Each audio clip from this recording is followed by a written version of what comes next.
Hey everyone, welcome to another video tour of the tiny house, or as we call it now, the pod. We've come a long way. Let me get the door here.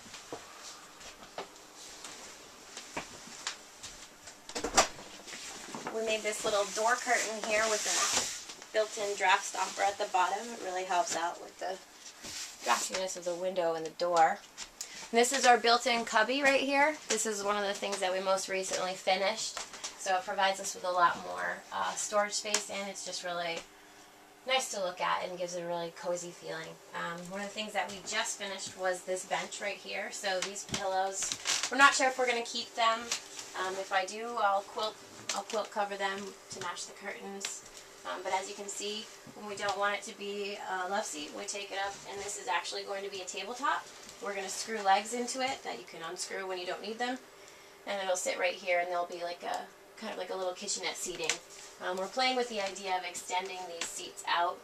We just didn't want the boxes to go all the way out, but we may have some sort of overhang here, just because it is kind of a shallow seating area.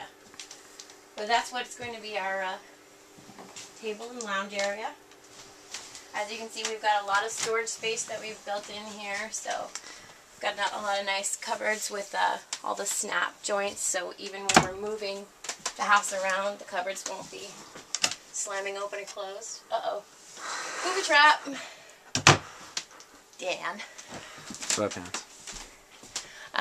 As you can see, the bookcase right behind you, that's all complete now, so it's kind of like a little office center here. I'll get that out of the way eventually, but you have a computer up here. I just recently took down the time-lapse camera, so I'm going to be putting that film together soon. It's going to be exciting. That's going to have every last moment of it from the start, bear trailer on up to what we see now. So I'm going to be looking forward to that. And what's this white thing on the wall over here? Oh yeah, this is our eco heater. It's a ceramic heater. It's just like just looks like a tile, and it actually gets pretty hot. You can touch it, but if you held your hand on it, it would definitely start to burn it. It uses about 400 watts of electricity, and it can comfortably heat this house to temperatures of about 25 to 30 degrees. If we go below 25 degrees, then we have to make use of the oil-filled radiator-style heater we have over there. That's also electric. We are really toying with different ideas to heat the house not using electricity, because we are going to be moving to a solar power system, and that would take up a lot of battery power to use an electric heater. So we've been looking at this kind of concept right here. This is just a little planter heater. We saw a guy online who was using this to heat a one-room studio. I can see how it would heat like a smaller space, but our space is definitely too big for this. But what he did is you put a couple of, either a bread pan, just some kind of little briquette there, and you have your tea lights. You have those lit. You put this first teapot on there, and that holds a lot of the heat. This gets very, very hot.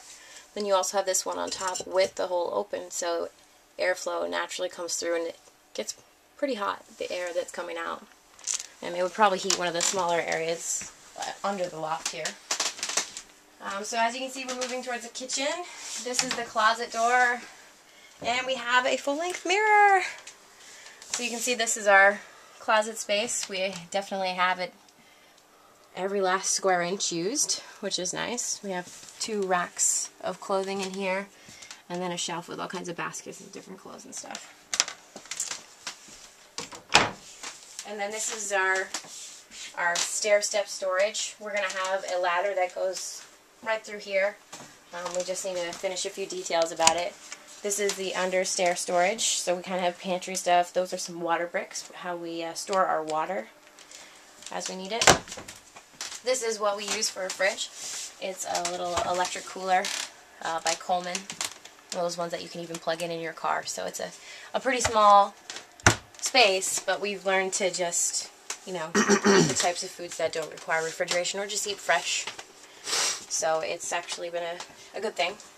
This is our stove in our little kitchen. We got our spice rack and all these other areas here. I liked all the colorful shelves. I like to have color in my life, so I'm throwing it in wherever I can. And then these are our propane gas cooktop. We just have like a little barbecue propane tank outside, and that's what's actually feeding this stovetop. So we are able to cook meals just like anyone else. It's awesome. And this is what we use for our sink right over here. It's actually just a stainless steel bin. It doesn't even have a drain in it. We just heat water up when we need to do the dishes. We also rinse the dish over this, and then we put them on a dish rack. And then when we're done, we just dump the water outside in the woods, because it's just technically gray water. Right over here is the bathroom. A little history, a lot of this wood in here is reclaimed from a barn that was built in 1776, so we've really strived to try and use reclaimed, reused, recycled materials wherever possible. Coming into the bathroom here, as you can see, it's a pretty snug space. I'll take the camera for a sec. And right here you can see this is actually a reclaimed door that we got from my dad's. I painted it yellow because it was a really dark brown stain, and it just made this place look really dark and a lot smaller than it was. So the yellow really brightened it up. This is our composting toilet. As you can see, it's kind of like a bench in here, and it's just a sawdust compost. And the mixture of carbon to nitrogen is what really keeps the smell from happening. And it's just a natural composting process. We just take the bucket out like once a week, and we have a composting pile, and in about a year it's good for adding to soil for like your bushes and trees and stuff. Here, take the camera again, I'll open up the bottom. You can see here we have like a little just a pop-out bench, so it makes it really easy to open that up and change those things out. But now I can show you up into the loft.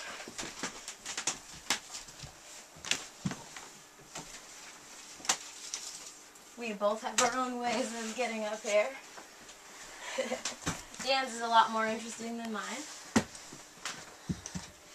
But as you can see, I've got all my little curtains up. Just recently hung all my scarves. But this is our little bedroom area, and it's actually pretty cool because without even knowing it, when we built this bookshelf here, we kind of added a little bit of privacy. And the way the lights are set up, they don't really shine into this area, so we have like this nice little cubby for where our heads are resting. And it just kind of gives you the feeling that it's a completely different room. And it actually feels that way too, because it's a totally different view up here. I love being up here. So that's the tiny house so far. We still have a few little projects to go. We need to put the drawers in the kitchen. And then once we have our drawers in, we'll be able to really finally organize where things are going to go. But we'll keep you updated.